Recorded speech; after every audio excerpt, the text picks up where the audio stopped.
மதுரை திருப்பரங்குன்றம் நகராட்சி அலுவலகத்தில் கம்யூனிஸ்ட் திமுக கவுன்சிலர்களிடையே வாக்குவாதம் ஏற்பட்டிருக்கிறது. இது குறித்தான அண்மை செய்தியை பார்த்து வருகிறோம். இது குறித்தான முழுமையான விவரங்களுடன் எமது செய்தியாளர் சிவகுமார் இணைப்பில் இருக்கிறார். வணக்கம் சிவகுமார், வாக்குவாதத்திற்கான காரணங்கள் என்ன, விவரங்களை பதிவு செய்யுங்கள்.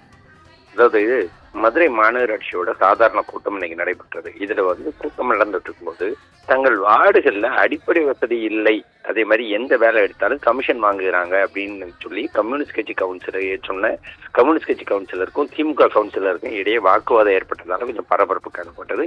திருப்பரங்குன்றம் மாநகராட்சி அலுவலகத்துல மாநகராட்சி கவுன்சிலர் கலந்து கொள்ளும் மண்டல கூட்டம் தற்போது நடைபெற்று இருக்குதுங்க. இதுல திமுக கவுன்சிலருக்கும் அதிமுக கவுன்சிலருக்கும் தான் இன்னைக்கு இந்த வாக்குவாதம் ஏற்பட்டுச்சு.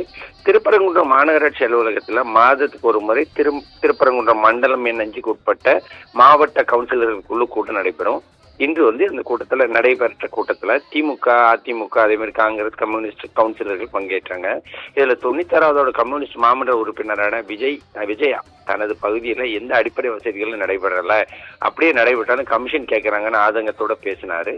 உடனே எந்திரிச்ச 92வது திமுக கவுன்சிலர் கருப்பசாமி எழுந்து எங்கள் வார்டுகளில் எந்த வேலை நடக்கவில்லைன்னு கூறினாரு. உடனே கம்யூனிஸ்ட் வேட்பாளர் கமிஷன் வாங்குவதை நிறுத்துங்கள் என்றார்.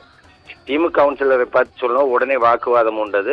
வாக்குவாதம் உண்ட நிலையில மண்டல தலைவர் சுவிதா விமல் தலையிட்டு தற்போது சமாதானப்படுத்தினாங்க. இதனால கூட்டம் நடைபெறும் நேரத்துல பரபரப்பு ஏற்பட்டது. அதாவது மாநகராட்சிகள்ல நடைபெறக்கூடிய கூட்டங்கள்ல கமிஷன் கேட்கிறாங்க அப்படின்னு சொல்லி திமுக கவுன்சிலர், அதிமுக கம்யூனிஸ்ட் கவுன்சிலர்களுக்கு இடையே வாக்குவாதம் ஏற்பட்ட விவகாரம் இங்க பெரும் பரபரப்பை கிளப்பி இருக்குது. நிஷா. சிவகுமார், விவரங்களுக்கு நன்றி. அந்த வெளிச்சத்தை கூட நம்ம பயன்படுத்தணும். அதோட கொஞ்சம் அடிஷனலாக ஒரு கேட்கக்கூடாது.